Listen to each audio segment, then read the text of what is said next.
భగవద్గీత లైబ్రరీలో, కొందరి ఇళ్లలో, కొన్ని కాలేజీలలో ఉన్నా కూడా దాని సారాంశమైన ధ్యాన సాధన తగ్గుతూ ఉంది.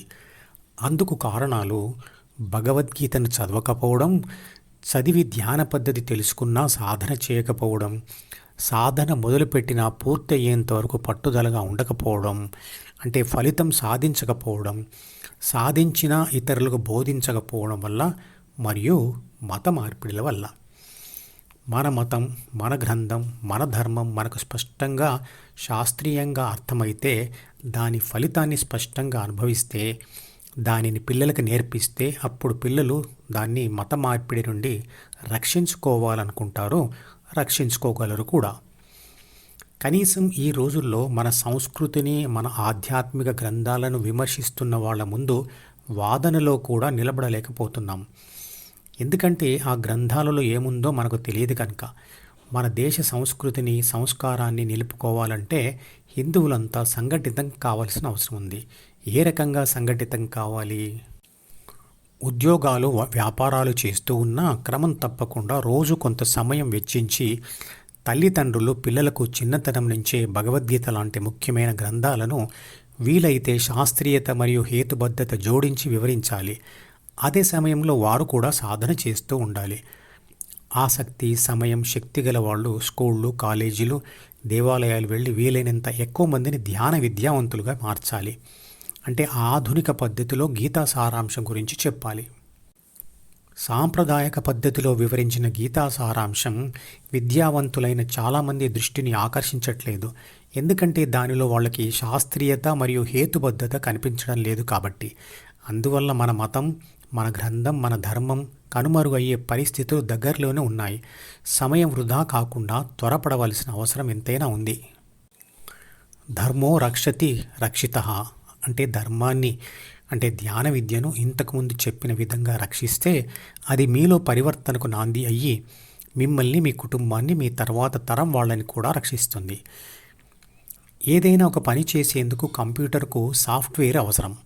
కావలసిన సాఫ్ట్వేర్ను నిర్మించడంలో, అంటే డిజైన్ చేయడంలో అతి తక్కువ సూచనలతో మరియు డాటాతో రాసే సాఫ్ట్వేర్ని ఉత్తమ సాఫ్ట్వేర్ అంటారు. అదేవిధంగా ఒక మనిషికి అతి కొద్ది సమాచారంతో లేదా సూచనలతో చెప్పగానే మనిషి దానిని అర్థం చేసుకొని ఆ పనిని పూర్తి చేయగలిగితే ఆ సమాచారంను లేదా సూచనను సమర్థమైనది అంటాం. ఎందుకంటే చెప్పే విషయాన్ని తక్కువ మాటలతో, శాస్త్రీయత మరియు హేతుబద్ధతతో చెప్పగానే అర్థం చేసుకుంటాడు కాబట్టి. భగవద్గీతలోని ప్రతి శ్లోకాన్ని యథాతథంగా వివరించడం వల్ల అసలు విషయం మరుగున పడవచ్చు లేదా తప్పుగా అర్థం కావచ్చు. కాబట్టి ఈ వ్యాసాలలో 4-5 శ్లోకాలు కలిపి వాటి అంతరార్థం మాత్రం చెప్పడం జరిగింది. భగవద్గీతలో చెప్పని కొన్ని విషయాలను కూడా మీరు బాగా అర్థం చేసుకునేందుకు, శాస్త్రీయత లోపించకుండా ఉండేందుకు వాటిని పొందుపరిచాను. కారు ప్రయాణం మొదలుపెట్టినప్పుడు రోడ్డు యొక్క స్థితిగతులు, నడుస్తున్న మనుషులు లాంటి వాటికి అలవాటు పడేంత వరకు చాలా జాగ్రత్తగా, భద్రతను దృష్టిలో పెట్టుకొని నెమ్మదిగా కారు నడుపుతుంటాం.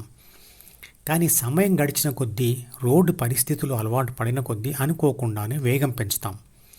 అదేవిధంగా ధ్యానంలో కూడా ఫలితాలు మొదట్లో నెమ్మదిగా వస్తుంటాయి. ధ్యానం మందకొడిగా జరిగినట్లు అనిపిస్తుంది, కొంచెం విసుగ్గా ఉంటుంది. కానీ పట్టు బిగించిన కొద్దీ ఫలితాలు వేగంగా రావడం మొదలవుతుంది. దాంతో ఆసక్తి, ఉత్సాహం, ధైర్యం పెరుగుతుంది, పట్టు పెరుగుతుంది. ఈ విధంగా చివరికి వచ్చేసరికి చాలా వేగంగా ఫలితాలు వస్తూ ఉంటాయి. నేను చెప్పిన కొన్ని వైజ్ఞానిక విషయాలు గీతా శ్లోకాలలో ఉన్నాయా లేదా అని మీకు అనుమానం అక్కర్లేదు. ఎందుకంటే నేను చెప్పిన అదనపు విషయాల వల్ల లేదా వదిలేసిన వాటి వల్ల గీత మూల సిద్ధాంతం లేదా అర్థం చెడదు. ఉదాహరణకు తుపాకీతో పులి చనిపోయిందని ఒకే వాక్యంతో అన్నా, తుపాకీలోని బుల్లెట్ను పేల్చడం వల్ల ఆ బుల్లెట్ స్పీడ్గా వచ్చి తగలడం వల్ల, శరీరంలో ఆ బుల్లెట్ దూరడం వల్ల, రక్తం కారడం వల్ల పులి చనిపోయింది అన్నా ప్రధాన విషయంలో ఏమీ తేడా పడదు కదా. మూల అర్థం మారనంత వరకు రెండూ ఒకటే. మీకు ఎంత బాగా తేలికగా అర్థమైంది అనేది ముఖ్యం. మధుపదం యూట్యూబ్ ఛానల్లోని ప్రతి వీడియోకి ఒక నెంబర్ ఇవ్వబడింది.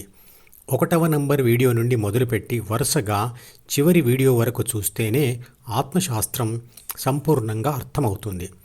ఈ వీడియో డిస్క్రిప్షన్లో ఉంచిన మధుపదం ప్లేలిస్ట్ లింక్ ద్వారా అన్ని వీడియోలు వరుసగా చూడవచ్చు.